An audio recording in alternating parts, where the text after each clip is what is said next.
kulanti habboon idil ahaantiin daawadayaal meel kasta oo joogtaan ku soo dhawaada warkii dunidoodii ka imanaya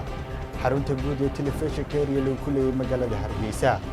warkana waxa idila socodsiin doona haddii Allah uu dilidmaan igu Cabdiraxmaan Abdullaahi Maxamed Fantastiga qodobada daawadayaal wararkan idin hayna kuwada ugu doorka roona waxaa ka mid ah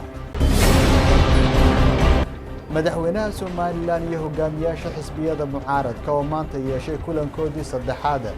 ayaa ku kala kacay kadib markii ay sheegeen madaxweynuhu ku wargeliyay inaanu kala diri karin guddiga doorashooyinka muddada dheer oo khilaafku ka taagnaa madaxweynaha dowladda federaalka ee Soomaaliya maanta waxa uu boqolay wadanka Cumaan halkaas oo kaga qayb galayo tacsiil loo dhigayo hogaamiyihii guud ee wadankaas oo isbuucan ku geeriyooday wadankaasi madaxweyne ku-xigeenka Soomaaliland ayaa maanta magaalada Hargeysa waxa uu ku daafuray adeeg loogu magac daray e-shilling kaas oo shaqaalaha dawladdu ay hab elektaroonig ay ku qaadan doonaan mushaharaadkooda kala duwan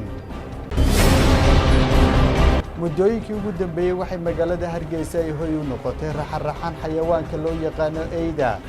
kuwaas oo iyagu dhibaato ku haya bulshada balse iyagu aan ka marnayn dhibaatooyin ay kala kulmaan bulshada qaybaheeda kala duwan iyadoona wadamada caalamka intooda badan ay ciidamadooda ammaanku ay hab xeeladaysan u adeegsadaan dhinaca ammaanka iyagoo isticmaalaya xayawaankaasi eyda warbixin amurtaasi ku saabsan waan idin haynaa Hargeysa ya hardooglay geedweyn harkiisi oo maanta guutal rabbi hoodan ka dhigayo kaasina waxa fanaanka Cabdikariin Jago oo kamid ah gobolada ku nool magaalada Hargeysa oo isagu laftiisu sheegay inuu yahay hanti qaran isla markaana uu buuxinayo buuliwa sida uu hadalka u dhigay jagadii uu baneeyay fanaanka caanka ee Maxamed Biikay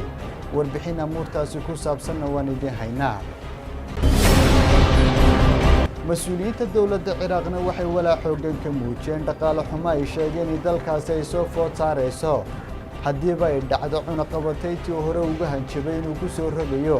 madaxweynaha waddanka Mareykanka